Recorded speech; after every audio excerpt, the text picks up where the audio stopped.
हरिओम जी, प्रणाम। आज हम वृंदावन में हैं। जय श्री कृष्ण। आज हमारे साथ गुरु जी है, गुरु शिव प्रसाद उपाध्याय जी। गुरु जी से कुछ हम भागवत के संबंध में विचार करेंगे, कुछ हमारी आशंकाएं गुरु जी से आशंका समाधान शंका समाधान करेंगे। तो स्वागत है गुरु जी आपका। गुरु जी ने हमें आज्ञा दी है। गुरु जी यहाँ पे भागवत पढ़ाते हैं और काफ़ी वर्षों से, काफ़ी दशकों से गुरु जी यहाँ पे भागवत पढ़ा रहे हैं।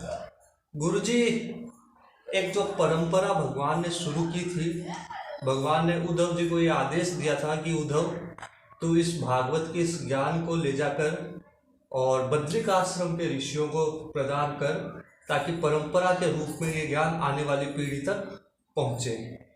तो आप उस परंपरा के एक संवाहक के रूप में कार्य कर रहे हैं, कैसा लग रहा है आपको?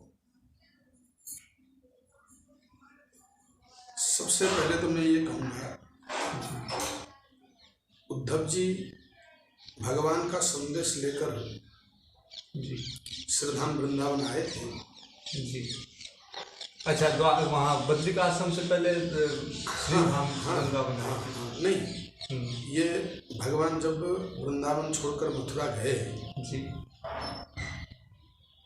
गुरुकुल में अध्ययन करने के बाद भगवान को ब्रज की याद आ रही थी। अच्छा। नंद यशोदा जी और समस्त गोपियों के लिए एक चिट्ठी पत्र देकर भेजा था। जी जी। आप लोगों ने भजन में सुना होगा, चिट्ठिया ले जा रे ऊधो कहियो कन्हैया से। तो भागवत में बहुत सुंदर विस्तार वर्णन है। अच्छा, गोपियों का जो संवाद हुआ था जी जी, जिस भ्रमत गीत के माध्यम से जो उद्धव को गोपियों ने बताड़ा था। ऊधो मन ना भय 10-20 एक हतो सो गयो श्याम। उस समय उद्धव ने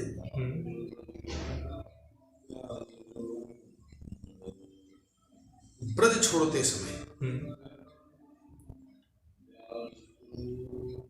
ब्रजधाम को प्रणाम नहीं किया, अथवा भगवान कृष्ण को भी वंदन नहीं किया। यहाँ के भगवान के सखा मंडली गोपी और सखाओं को भी वंदन नहीं किया। वंदे नंदव्रज स्त्रीणाम पाद रेणुम अभिक्षणशः। मैं नंद बाबा के ब्रज में रहने वाली उन समस्त गोपियों के चरण धूल को वंदन करता हूं। तो यहाँ भगवान का वंदन तो है ही है, लेकिन इस ब्रज की धूल की महिमा है। ब्रजधाम की धूल इसलिए कहते हैं ना ब्रज रज। तो ब्रजरज के विषय में यहाँ के रसिक बताते हैं। वैसे तो रज महापुरुषों का रज है, भागवत में आया है, बिना महत पाद रजोभिषेकम है रघुवर संवाद में। और उद्धव प्रहलाद जी कहते हैं कि मही अशाम निष्किंचनानाम पाद रज न पीड़ित यावत। जब तक महापुरुषों का चरण धूल माथे में नहीं लगाता है, तब तक उसका आत्मकल्याण नहीं होता। गोस्वामी जी ने भी श्री गुरु चरण सरोज रज कहकर उन्होंने गुरु के चरण धूल को वंदन किया। उद्धव जी ने गोपियों के चरण धूल वंदन करते हुए भगवान से कुछ मांगा था। क्या मांगा था? आसाम हो चरण रे जुषाम हम श्याम वृंदावने किमपि गुल्मलतौषधीनाम। कि हे परमात्मा, मैं इन गोपियों के चरण धूल को पाने के लिए मैं दोबारा ब्रज में जन्म लेना चाहता हूँ। 6 महीना रहे, 6 महीना रहकर उनका जो है मन नहीं भरा ब्रज में, वो दोबारा वास करना चाहते हैं।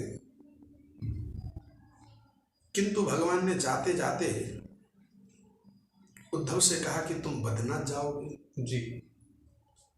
तो उद्धव ने कहा कि प्रभु, मेरी तो एक इच्छा थी कि ब्रज में किमपि गुल्मलतौषधीनाम, बड़ा पेड़ नहीं, छोटे छोटे पेड़ों के रूप में जन्म लेना चाहता हूँ, ताकि चलते फिरते भक्तों का चरण धूल मेरे ऊपर आ जाए। क्योंकि बड़ा पेड़ बनूंगा तो धूल वहां तक पहुंचे न पहुंचे।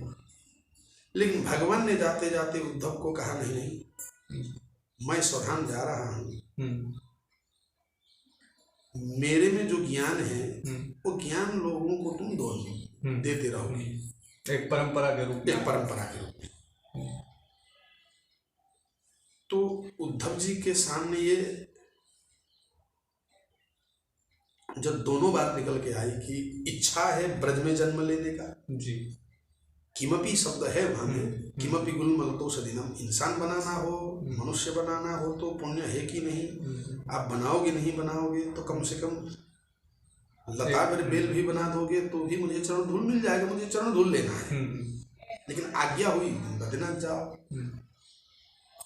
तो उद्धव ने कहीं ना कहीं भगवान से पूछा कि प्रभु मेरी इच्छा तो ये है और आप मेरे दैत्य सखा हो, अर्जुन सखा है। उद्धव जी तो वहाँ पे मतलब शायद भगवान के साथ जाना चाह रहे थे, भगवान को कह रहे थे कि अब मेरे को आपके धाम।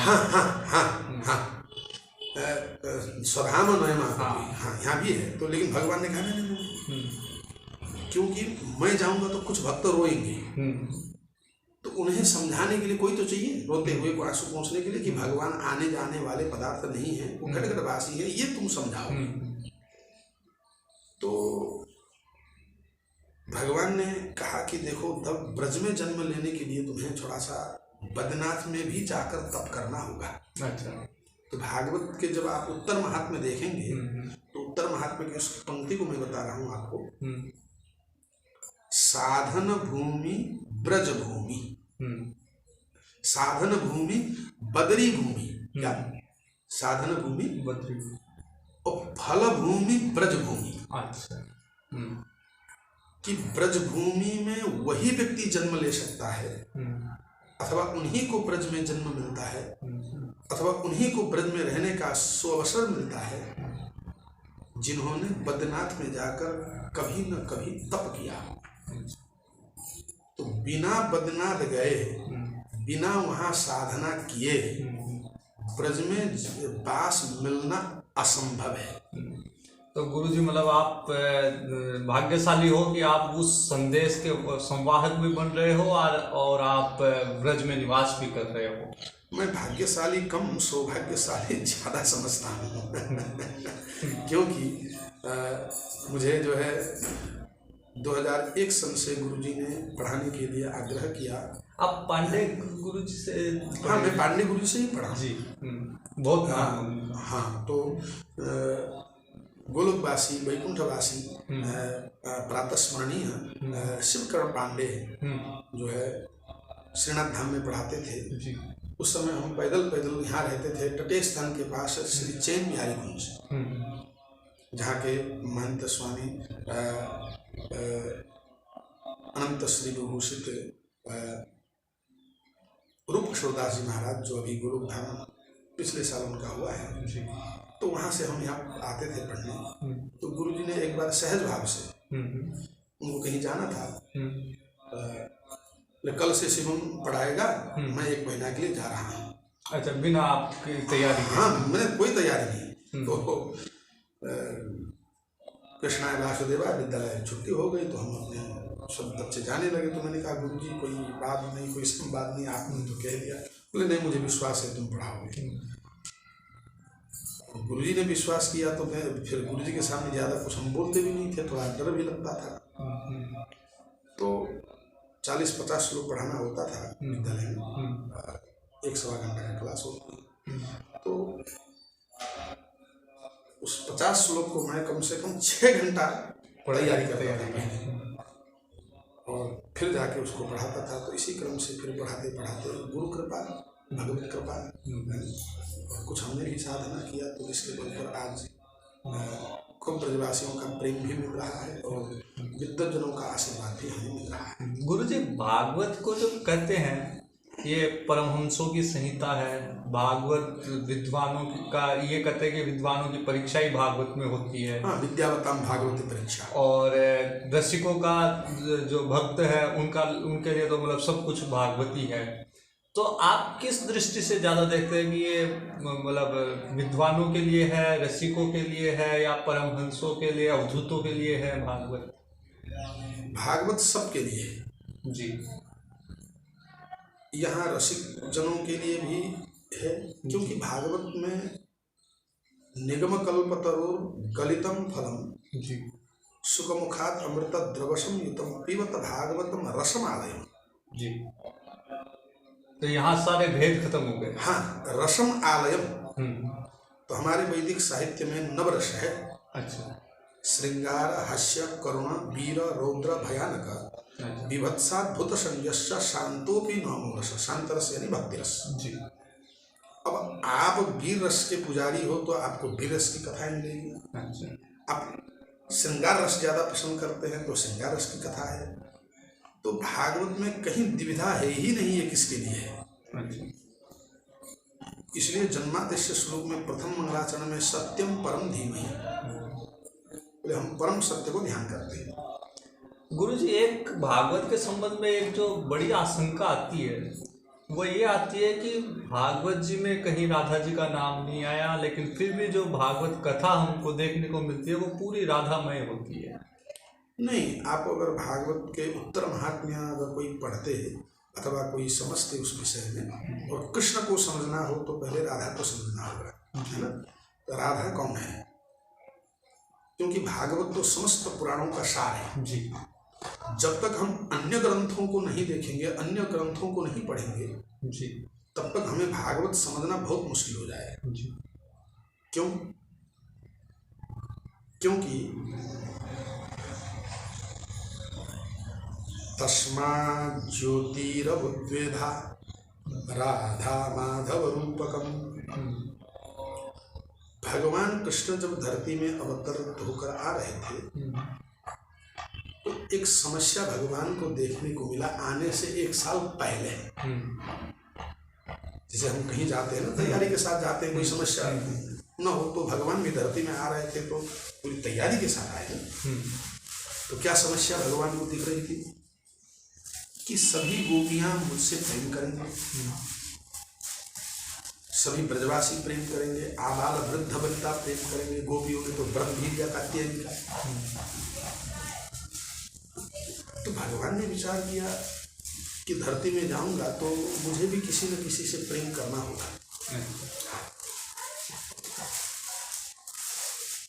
तो मैं किससे प्रेम करूं? साधारण संसार में देखने को मिलता है स्त्री पुरुष से प्रेम कर रहा है, पुरुष स्त्री से प्रेम कर रहा है। तो भगवान तो साधारण है जी, तो परमात्मा है जी। तो जब मैं विशिष्ट हूँ तो मेरा प्रेम भी विशिष्ट ही होना चाहिए। जी। इसलिए भगवान ने अपने ही आत्मा स्त्री का रूप देकर जी, स्वयं भगवान ही राधा के रूप में अवतरित हुए और 1 साल बाद भगवान कृष्ण आए। तो उत्तर महात्म्य में स्पष्ट राधा जी बड़ी थी कृष्ण। हाँ, 1 साल बड़ी। अच्छा, ये मैं पहली बार पता चला। अच्छा। नहीं, ये तो बहुत प्रसिद्ध बात है। अच्छा। तो 1 साल में 15 दिन कम। राधाष्टमी के जो है 11 महीना 15 दिन के बाद जो है कि जन्माष्टमी आती है जी। तो भगवान ने अपनी आत्मा को ही स्त्री रूप देकर उसके साथ प्रेम किया। तो इसलिए भगवान कृष्ण को आत्माराम कहा गया। ये आपने बताया कि राधा तत्व क्या है, लेकिन जो लोक प्रचलन में जो चीजें हैं वह ये है कि सुखदेव जी अपना गुरु मानते थे राधा जी को, इसलिए सुखदेव जी ने राधा जी का नाम नहीं ले पाते थे। नहीं, एक तो राधा जी जब कृष्ण का ही स्वरूप है तो नाम लेने की जरूरत ही नहीं है, पहली बात जी। राधाम कृष्ण स्वरूपाम वही, कृष्णम राधा स्वरूप। अच्छा, कृष्ण ही राधा का रूप है, राधा ही कृष्ण, जैसे हमारा शरीर और आत्मा। जी जी, दोनों ही होके एक ही है, दोनों एक है। और जब अलग रूप दे ही दिया जी तो उसको तो राधा तत्व तो माना जाए ना जी। इसलिए भगवान कृष्ण भी कई बार राधा जी का चिंतन करते हैं। तो इसमें कहीं भी हमें संशय नहीं लेना चाहिए कि राधा अलग है और कृष्ण अलग है जी। जैसे दूध में दुग्धे धावल्य एकत्वम, दूध और दूध की सफेदी दोनों को अलग नहीं किया जा सकता। ठीक उसी प्रकार राधा और कृष्ण को हम अलग के रूप में प्रस्तुत नहीं कर सकते। गुरुजी, जो भागवत की कई बार ऐसा लगता है कि भागवत जो है इतने लंबे लंबे कालखंड दिए हुए रहते हैं भागवत में, इतने लंबा भूभाग बताया जाता है, इतनी लंबी लंबी वंशावलियाँ बताई जाती है और इतनी तरह की कहानियाँ होती है, तो ऐसा लगता है कि कहीं ना कहीं भागवत उन कहानियों में उलझ कर रह गई। ऐसा मतलब इसको कैसे सरलता से समझा जाए? नहीं, ये मतलब सुखदेव जी का राजा परीक्षित के लिए एक प्रयास है जी। तो भूगोल के विषय में जब बहुत विस्तार वर्णन आया है तो राजा परीक्षित ने विस्तार वर्णन सुनने के लिए इच्छा प्रकट किया है। बोले क्यों? ओम विश्वम विष्णु वषट्कारो, विष्णु सहस्रनाम में भगवान का पहला नाम आया है विश्व। विश्व ब्रह्मांड जब भगवान का शरीर है तो इसके विषय में जानकारी लेना चाहिए। अच्छा, भूगोल को विराट स्वरूप समझना चाहिए। हाँ, नहीं, विश्व रूप समझना चाहिए। विराट रूप तो हुआ सहस्र शीर्षा पुरुषा, तो विश्व पूरा विश्व भगवान का शरीर है।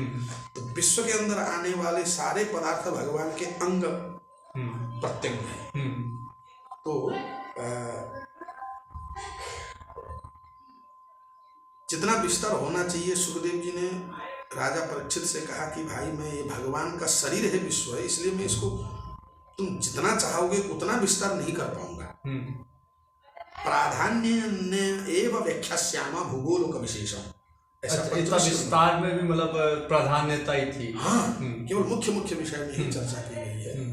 और रही बात इन कथाओं के माध्यम से हमारा मन भगवान में स्थिर हो, तो अंतिम उपदेश में इसलिए सुखदेव जी राजा परीक्षित से कहते हैं कि हे राजन, तस्मात् सर्वात्मना राजन हृदयस्थम कुरु केशव। तो भागवत का उद्देश्य यही समझे आप कि हम केशव को हृदय में स्थापित करें। तो केशव को हृदय में स्थापित करने का मतलब क्या है? उसी क्रिया को भक्ति करना कहते हैं। गीता में भगवान ने 18 योग बताए, जिसमें से 12वां योग भक्ति योग जी। तो भक्ति योग में प्रथम क्रिया क्या है? मय्यैव मन आधत्स्व मयि बुद्धिम निवेशय, मुझ में मन आधान करो अथवा मुझ में बुद्धि निवेश करो।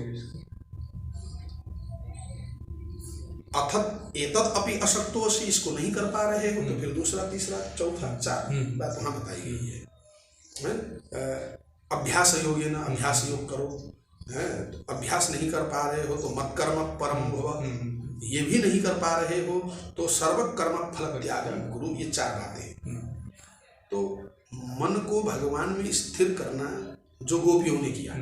इसमें गुरुजी ये भी कहा जाता है कि जैसे 10वां स्कंद है तो पहले के शुरू के 9 स्कंद है वो 10वें स्कंद की तैयारी के लिए है, इसमें तो कोई संदेह है। और फिर जैसे 10वां स्कंद है तो उसमें आपने जैसे बताया भगवान में पूरी तरह उसका रमण हो, एक विहार करे वो भगवान की लीलाओं में। और फिर उसके बाद में जब बाहर निकल के आता है 11वें स्कंद में, तो उस ज्ञान में स्थापित होना, मतलब ये कहा जाता है कि 10वें स्कंद का फल है 11वां स्कंद, कि उस ज्ञान में स्थापित हुआ जाए। और 12वें स्कंद में जैसे एक गीता में अविकम्प योग जो होता है, तो 12वें स्कंद में जो मार्कंडेय ऋषि की कहानी है कि भगवान पे दृष्टि है और प्रलय लीला एकदम शांति से देख रहे हैं, तो इस रूप में भी कहा जाता है। लेकिन आजकल के प्रचलन में 11वें 12वें स्कंद को वो महत्व नहीं मिल पा रहा जो 10वें स्कंद को मिलता है। नहीं, ऐसा है जी, समझना तो भगवत लीला ही है हमें जी जी। चाहे हम द्वितीय स्कंद के माध्यम से श्रवण करें, चाहे तृतीय स्कंद के माध्यम से श्रवण करें जी। जब विद्यार्थी अथवा श्रोता आप तो दीप्त न हो, वक्ता अथवा गुरुजन भी ढीले हो जाते हैं जी। पहले कथा हुआ करती थी सुबह 3 घंटा, शाम को 3 घंटा, तो सभी विषयों को लिया जा सकता था। तो आजकल हमें व्यासों से ज्यादा मैं उन जनता अथवा विद्यार्थियों को ही दोष दूंगा। जी जी। वक्ता बेचारो क्या करें। जी जी जी। उसको तो भैया 3 घंटा समय मिला है, 4 घंटा समय मिला है, और नेक 5 घंटा बोल दो तो जनता अपने आप भागने लग जाते हैं। तो आखिर वक्ता करे तो क्या करे। तो संभव तो है नहीं साप्ताहिक भागवत में 3 घंटा, और उसमें भी संगीत अथवा 4 घंटा भी ले लें तो संभव नहीं है। भागवतीय परंपरा से अगर महात्म्य में जो लिखा है, यावत सूर्योदयमारभ्य सार्धत्रिक प्रहरांतरम, सूर्योदय से लेकर सूर्य अस्त तक और बीच में केवल घटिका द्वयम हो, 2 घड़ी का विश्राम हो, और इस परंपरा से भागवत हो तो संभव है। जो गुरुजी, जो नारद जी एक प्रतिज्ञा लेते हैं भागवत में कि ग्रह ग्रह जने जने में भक्ति को पहुंचाऊंगा। हाँ। आज के समय जो आप भक्ति का स्वरूप जो देख रहे हैं, आपको लगता है कि नारद जी की वो प्रतिज्ञा सफल हो रही है? क्योंकि भक्ति तो बहुत है लोगों में। इसमें तो हम असफल मान ही नहीं सकते जी।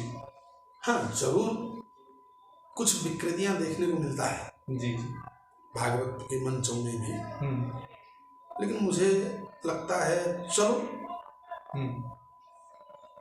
कहीं न कहीं हरिनाम में भले ही उनको अभी रस नहीं मिला है, अपने शरीर को थिरका तो रहे। तो कुछ लोग ये भी कहते हैं अरे आजकल बहुत भागवत हो रहा है, पहले इतनी भागवत नहीं होती। इसीलिए मतलब नारद जी वाली बात मैंने कही। हाँ, तो सबकी अपनी अपनी दृष्टिकोण है। तो आपने बहुत अच्छा कहा कि नारद जी की बात वो सफल होते हुए दिखाई पड़ रहा है, लेकिन पाखंडी तो ये नहीं मानते ना। पाखंडी क्या मानते हैं, अरे आजकल बहुत भागवत हो रहा है, जिधर देखो भागवत हो रहा है।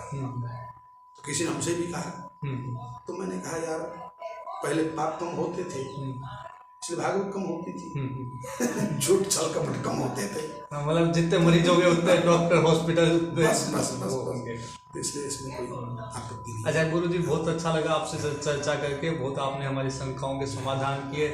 अंतिम रूप से आप क्या संदेश, क्योंकि आपके बहुत सारे विद्यार्थी भी हैं जो आगे भागवत कहने वाले भी हैं, तो अंतिम संदेश क्या दोगे उन विद्यार्थियों को जिनको कि आगे इस परंपरा को आगे बढ़ाना है? मैं तो जो भागवत वक्ता बनना चाहते हैं उनके लिए इतना ही कहूँगा जी कि सबसे पहले व्याकरण जरूर पढ़ें। अच्छा। बिना व्याकरण के आप दुनिया के किसी भी ग्रंथ में प्रवेश नहीं कर पाओगे जी। तो सबसे पहले तो कम से कम और ज्यादा भी ना हो तो लघु सिद्धांत पढ़ लेना चाहिए जी। लघु सिद्धांत में भी पंचसंधि को विशेष रूप से पढ़ना चाहिए जी। पंचसंधि के बाद जितने भी हमारे जो है रूप है, षडलिंग है, धातु 10 गणी है, फिर आगे कारक है, प्रत्यय है, तो ये सब तो पढ़ना ही चाहिए। बिना पढ़े भागवत से संशय विच्छेद नहीं कर सकते। तो इसलिए किसी को भी जल्दीबाजी नहीं करना चाहिए भागवत के वक्ता बनने के लिए। सहज बात से हमें ये समझना चाहिए कि जब एक डॉक्टर बनता है 12वीं के बाद कम से कम स्पेशलिस्ट किसी भी विषय का डॉक्टर बनना हो तो उसको 5 साल से 7 साल चाहिए जी।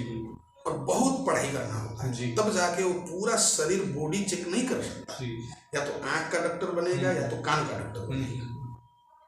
ठीक उसी प्रकार हम जब किसी जीवात्मा को दुर्गति में पड़ा हुआ है उसको ठीक करके वैकुंठ धाम गोलोक धाम भेजना चाहते हैं, वहाँ तो एक बॉडी नहीं पूरी जिंदगी किसी की ठीक करनी है, तो वक्ताओं को हल्के रूप में भागवत को नहीं लेना चाहिए। ये कमाने खाने का साधन नहीं है। हाँ ठीक है, ब्राह्मणों का धर्म है यज्ञ करना, यज्ञ कराना, दान देना, दान लेना, पढ़ना, पढ़ाना। मूर्ख बन के जो है कोई भी वक्ता बनने की कोशिश ना करें। कम से कम इतना तो ज्ञान हो, सच्चिदानंद रूपाय में जो सत्य शब्द है उसमें सच है, वो तो कैसे हुआ स्तोस्तुनास्तु है, कम से कम इतना ज्ञान हो तो अच्छी बात है। भक्ति की प्रचार करना है, लेकिन संयम रखें, जल्दबाजी। हाँ, जल्दीबाजी ना करें। बढ़िया पढ़ लें, उसका योग्य बने, और मेरे लिए ज़्यादा कुछ नहीं है। और जो नहीं भी है वो इस बात की बुरा न माने, तो कम से कम इसी व्याकरणीय पद्धति से भागवत और भागवत के श्लोक और उनके अर्थ को हमें कम से कम जीवित रखने का अवसर मिलेगा। बहुत अच्छी बात बताई गुरुजी ने कि भागवत कथाकार का जो धर्म है, जो ध्येय है, वह जीव को मुक्ति करवाने का ध्येय है। तो इसके लिए संयमित रूप से संयमित रह के और पूरी तैयारी के साथ भागवत शुरू किया जाए। किसी भी मैच में हो हम पूरी तैयारी के साथ जाए, किसी भी परफॉर्मेंस में हो हम पूरी तैयारी के साथ जाए। आधी उधी तैयारी के साथ क्यों जाए? हिंदी साहित्य अलग है और संस्कृत साहित्य अलग है। तो कई वक्ता केवल हिंदी साहित्य के बहुत सुंदर चौपाई और बहुत सुंदर जो है दोहा आदि के द्वारा कथा को रसीला तो बना देते हैं, लेकिन मूल अर्थ से वो स्वयं भी वंचित रहते हैं। इसलिए मूल अर्थ से जो है किसी को वंचित नहीं होना है, उसके लिए व्याकरण अध्ययन बहुत ही आवश्यक है। गुरुजी बहुत बहुत धन्यवाद आपका, आपने हमें आज्ञा दी और आपने हमारी शंकाओं के समाधान किए। हमसे जुड़ने के लिए आपको बहुत बहुत धन्यवाद। राधे जय श्री राधे।